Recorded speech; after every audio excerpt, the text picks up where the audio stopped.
Hello again, this is Pat Marsh, your host for the PM Talk Show. As always, we want to continue to bring knowledgeable information that may be helpful to you in one form or another. Today we have with us our special guest, Mrs. Angela A. Allen Bell. She is from the Southern University Law Center, and she is an assistant professor of legal analysis and writing. How are you doing today? Just fine, and thanks for having me. Thank you for coming. I understand that you're working on a project and you've been doing it for some time, and it's a project that's gained national attention. And I'm talking about the Angola 3. So if you would just, the camera's yours, say what you need to say. Sure. Okay. I started this research on the Angola 3 about 3 years ago, and it has morphed into several projects. But the Angola 3 are very significant for several reasons. First and foremost, these are 3 men from Louisiana who have gained not just national but international prominence. These 3 men have the distinction of being held in solitary confinement longer than any other inmate in the entire United States. 2 of them are now free, and so the fight is for Mr. Albert Woodfox to gain his freedom. He has been housed in solitary confinement for a total of 43 years. He's living in a 6x9 cell, 23 hours a day. He has no human contact. His showers are within his cell. His exercise involves him leaving a cage to go outside to another cage to exercise, and he's 68 years old. And so this case is going to set a precedent for the nation because it is headed to federal court in the fall to answer the question of if this type of housing arrangements violates the 8th Amendment to the United States Constitution, which prohibits cruel and unusual punishment, and it also raises the question of if this is in fact a due process violation. But there are reasons to question the whole integrity of this conviction because Mr. Woodfox has now been before the federal courts multiple times since the year 1972, and 2 separate federal courts have overturned this conviction. There is no physical evidence to connect him with murdering this particular guard, and of course he was behind prison walls when this murder happened, so there was definitely no impossibility to investigate accurately due to the fact that his fingerprints was on file. His blood certainly could have been obtained, and what they did find at the crime scene was a bloody fingerprint. It just did not belong to him or any other member of the Angola 3, yet he is still fighting for his freedom after 2 federal courts have overturned this conviction, and this is now a 68-year-old man sitting, wasting away in a 23-hour-a-day confinement situation for no legitimate reason. When you look at that scenario, his state of mind, what is that like for him? Well, he has the distinction of having an incredible support team. There are about 80,000 inmates across the country at this moment in time who are living in similar housing situations, which is why this lawsuit is so important. And the thing that is significant here is many of these inmates have done nothing behind prison walls. And so that is one of the myths that I uncovered in my research. I thought that solitary, of course, was for people who perhaps were bad actors, but it turns out that this is being used to silence people who are activists, to quiet people who've been victims of prison rapes, to take the members of the LGBT community and sort of hide them away so prisons won't have to deal with their particular housing issues. And so this is really not justified. This is not being used just on inmates who are committing infractions, but this in fact is being abused, and there are no rules. And so wardens have complete unfettered discretion to just isolate someone, and they don't have to articulate a reason. They don't have to say you have to get out in so many days, and that inmate loses rights to be able to regain their freedom. Medically, it is documented now that this will cause arthritis, this will cause psychosis, this will cause hallucinations. It actually costs more to house people like this. The suicide rate is higher, yet even after the U.S. Supreme Court in the early 1800s declared this to be bad practice, it is starting again to creep up. But this sort of coincides with the military policing. And so, you know, we knew for years that this stuff was not good, but once we started allowing the military policing, the same trend started to happen in corrections, that the lines have become blurred between corrections and now military. And so this is one of our bad secrets that's been hidden away from the American public. But he's not alone. He's in company with a lot of other people. He's distinguished from most of those people, though, because of the support that he has. He is revered in the Louisiana communities where people understand the case. There also are many of us who commit to visit him so that he is able to get out of that cell for several hours on the weekends and throughout the week. He has letters that he receives that keeps him encouraged. Even in some countries, classrooms have adopted him. And so he will get letters from maybe 30 children at a time, encouraging him that, you know, one day in a child's mind that if you behave, you'll see freedom one day. But the support and the love that he's felt has kept him continuing. And the other thing is this was a man who gained a political awareness back in the 70s. So he's not doing what he's doing for himself. This is a battle that he fights to better conditions for other Americans. So he's very much a trailblazer, and he understands the enormous weight of this lawsuit that he has on his shoulder. The state has offered repeatedly, if he would drop this, they would make a deal. But his commitment is to the public. He knows that he does not want to see another inmate do 43 years of this, and he is the one that has been able to sustain it, and he refuses to drop that lawsuit in order to improve conditions for other inmates. So he's motivated by something much greater than himself. So it sounds like they're saying, we know you're not guilty, but if you don't drop it, this is where you'll end up dying. It is even worse because the second member of the Angola 3, Mr. Herman Wallace, in 2013, Herman started losing weight rapidly, and he was 72. Herman had a case pending for over 20 years trying to gain freedom. He is in the same situation as Albert, where there will be repeated delays on the part of the state. And when Herman realized that that weight loss, the prison has said to him, was actually infection, he realized that it was not an infection, it was terminal cancer. And even on Herman's deathbed, the state was toying with his life and saying, if you want to get out and live sometime free, just drop the suit. Herman would not do it. He was determined if he had to die behind those prison walls, he was going to maintain his integrity and he was going to fight this battle to the end. But God saw fit that Judge Brian Jackson released Herman. And he declared that Herman was going to see freedom because he was wrongfully convicted.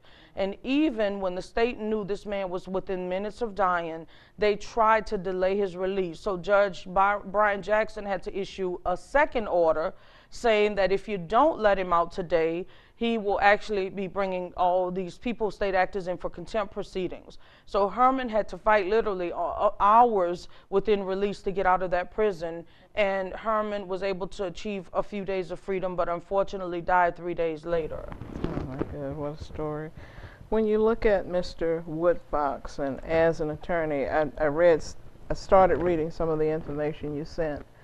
How is it that the U.S. Supreme Court or the Louisiana Supreme Court can overturn a conviction because it's wrong and nothing is done to correct that particular phase of it for? Well, this case has run all the way through the state court system. Keep in mind, this case started in 1972, April of 72. So the Angola 3 immediately began professing their innocence in the state court system, and that continued until the 80s. At that point, they moved over to the federal court system because they had exhausted all their state options, and it is through the federal courts that they eventually started getting relief. But there has been no effort to go back and address the misconduct that has occurred in this case.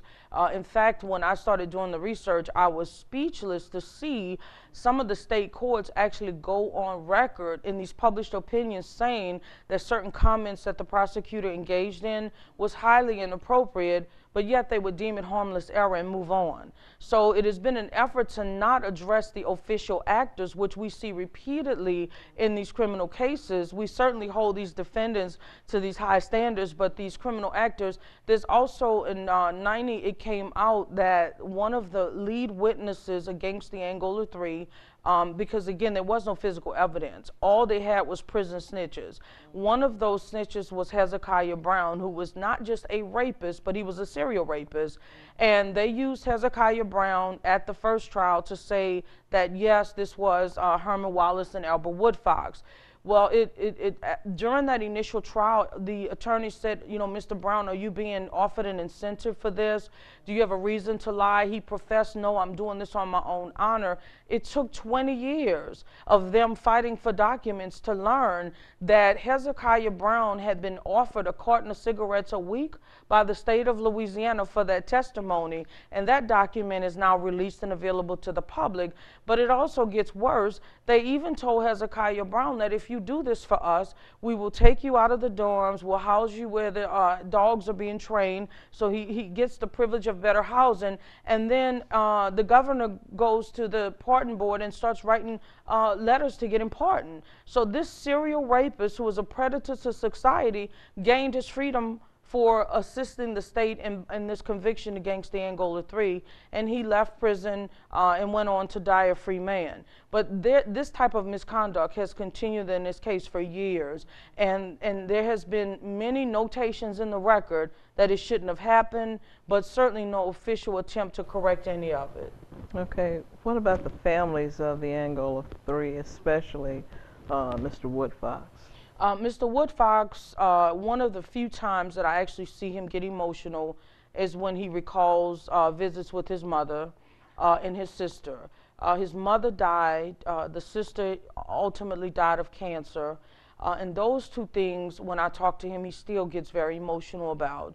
He was not allowed to attend either of those funerals, and I do want to continue to reiterate, this is a man who has been proven twice now not to have committed this murder. Yet and still, he was denied the opportunity to see his mother be put to rest or his sister. He does now have a daughter who is in her 50s. She's had a stroke and a lot of health problems, of course, due to the stress of this, but they maintain a relationship. And he has a support team that is probably better than family. Many supporters in the state and across the nation and out of the country. Mm-hmm. Well, we're getting ready to go for a break, and we'll be back for part two. This is mind-boggling but interesting. Absolutely. And we'll be right back.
Thank you for staying tuned to the PM Talk Show and being with us again.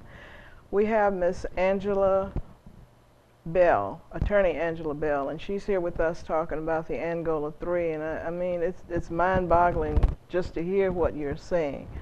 When you look at Mr. Woodfox, is there an attorney assigned to him, or is he doing this himself? He initially began these proceedings pro bono back in 1972. Around the early 90s, there was a wealthy heiress out of the country who read this and was stunned that this could be possible. She actually came to the United States to visit just to see for herself that this was actually true. She couldn't believe what she had read. And she began the fight to get them lawyers. Also, they have the distinction of starting the first Black Panther Party chapter behind prison walls. And so some of the Panthers also over the years assisted in getting them representation. So things turned for them in the 90s when they actually got lawyers, got an organized defense team, got a website, got promotional materials out. And so these three men were all represented through these trials post the 90s. But before the 90s, they were doing this pro bono. They were not well educated. These were men out of New Orleans, and we know the school system there was not very good. But they're very, very bright, they're resilient, they're determined, and they train themselves extremely well. One of them even taught himself how to make praline candy in his cell by smuggling the milk off his tray and the sugar and heating that up. And now that is Robert King. When he was released in 2001, that is one of the ways that he supports himself, as he sells praline candy. So these are people that were equipped with gifts and talents that they didn't know they had until they actually got to prison and began organizing and gained a consciousness. I was reading through one of the research papers you had sent me, and the warden of Angola was saying that you can get released, but you just need to denounce that you are a Black Panther. Walk us through that. Yes, that was in 2008, and Warden Burrow Kane was deposed. And there is some people who will listen to these facts and say, well, they're accused of killing a guard, and so it seems fair that they would have been removed from the population. And if you buy that argument, that might be believable in 72, possibly all 80, but at some point when they turn old, elderly gentlemen, that does not make logical sense. And so the question that was posed to the warden is, this is 30, 40 years removed, give me a legitimate reason for having to house them like this. And incidentally, you still can't get disciplinary infractions in solitary. That happens all the time. Inmates will throw urine, they'll throw feces. And so they asked him, you know, are you seeing disciplinary problems? Is he irate? Does he use profanity toward the guards? And the warden says, no, he's a model prisoner. He does not do anything that is inappropriate. And so the question is, why do you need to do this? This is so extreme. And he, under oath, said, the reason that I am holding Albert Woodfox in extreme solitary like this is because of his Black Pantherism. If he would simply denounce being a Black Panther, he could get out of that solitary cell, and said that under oath. There was also a second time that he was down in New Orleans speaking at a school, and one of the teachers raised his hand and said, look, I have a question. This was during a Q&A, and he asked him about the Angola 3. Are they still in solitary? I read about them years ago. I never heard any more. And the warden again repeated that, yes, they were. And he says, well, I understand it's because of their politics. Is that true? And the warden says, yes, in front of an entire audience. And so the teacher says, well, that would make them political prisoners, right? And he goes, well, yeah, kind of so. So he has not hidden his motivation for doing this. Mm-hmm. So, and what's really mind-boggling to me, and I go back to something we said in the first half, 2 times the U.S. Supreme Court overturned the decision and said that he was wrongfully imprisoned. And nobody has tapped in on that particular fact. And these are federal courts, by the way, and the second overturned case, this is really important that this fact be known. The reason it was overturned is because of grand jury discrimination. So it was also detected that, you know, not only do you lack evidence, but the procedure that you used was absolutely illegal. Now, that came out of the Fifth Circuit, and anybody that knows Louisiana courts know the Fifth Circuit is very conservative, and they're not prisoner friendly. And that was a unanimous decision, by the way. The entire Fifth Circuit ruled in favor of Albert Woodfox on this issue of grand jury discrimination, which means that he could have walked out free at that point. That was in 2014, but the state did what they have typically done. They immediately brought him back to St. Francisville to re-indict him again for this crime that they have no evidence for, and now all of the witnesses that were bought and paid have deceased. And so they have him under indictment, and that is the delay in him seeing freedom at this moment. So how does he get from where he is now to freedom? How He can has he? filed a bail application, and that's the first step, to ask the federal courts to grant him bail. And so that is pending. That is in the hands of Judge Brady.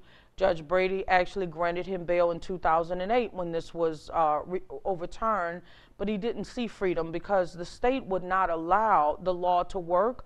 They went to the Civic Association where he was supposed to live and told that population of citizens that this was a violent, rapist, Black Panther, police killer that was getting ready to be released into their community, and they were, of course, afraid, and legitimately so. And Mr. Woodfox decided to just pull the bail application because he was afraid for his family and for himself. And so right now that is pending.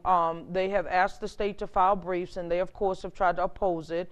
What they have done for the last 43 years in this case is to file anything they can to delay justice for Mr. Woodfox, and that is what they're doing currently. Okay, because he will not denounce. Is or was he a Black Panther? He actually was a Black Panther, and I say was simply because the party does not exist, but he certainly espouses the politics of the Black Panther Party.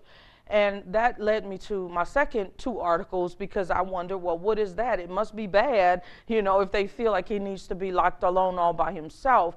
But to my surprise, that is not yet another chapter of history that we have yet to address. But the Black Panther Party, despite what many of us learned in school, they were not social pariahs. They were not anti-government. In fact, they were founded by a law student and a college student. And Huey Newton, the co-founder, was actually named after a governor in Louisiana. Many of these men were decorated veterans. Geronimo Pratt was from Morgan City, Louisiana. He died and had a Purple Heart amongst a host of other distinctions. So these were not people who hated America. These were African-American men who realized that change was going to have to come through men being men and taking a stand. They were motivated by equipping their community to be self-reliant. They were opposed to police brutality, and their objectives were actually very legitimate. They wanted equal housing, they wanted equal pay, they wanted a fair treatment in the criminal justice system. And so when Mr. Woodfox and Herman Wallace and Robert King Wilkerson, when they got to prison, they were put in the same tier with the Panthers out of New Orleans who had just been arrested. And the prison, they often will do things like that. They will put groups together thinking one will cancel the other out. But instead, the Panthers politicized them and said, why are you guys in here being a predator on your community? Think about what you're doing. And so it was those times on that tier with the Panthers in New Orleans that converted them from criminals to political activists.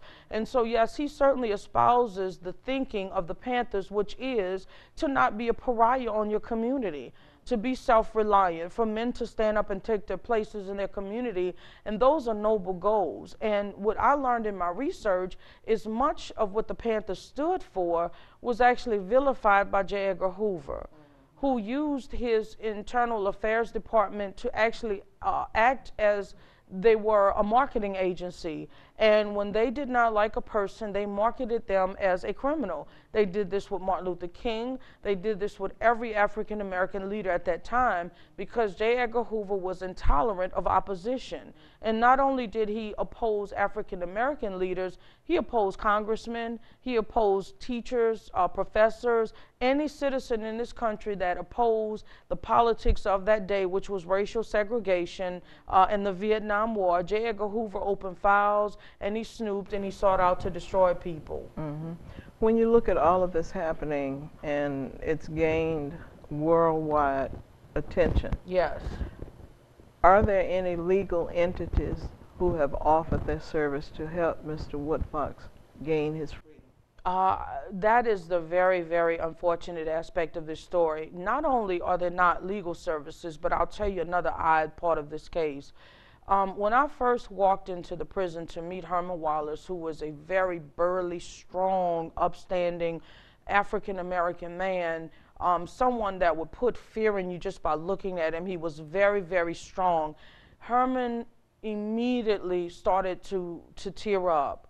And I said, not you, the tough Herman Wallace, what's going on? And he says, in all my years, at that point, it was almost 40 years, he said, I have never seen a black lawyer walk in this room to see about me.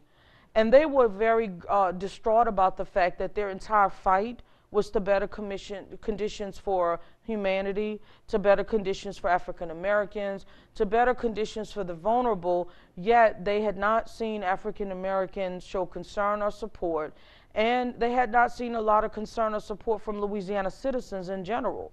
Most of their concern has come from out of the country and out of the state. So to answer your question, there's been very little help at home, most help out of the country and out of the state, and no lawyer stepping up to say, I want to volunteer.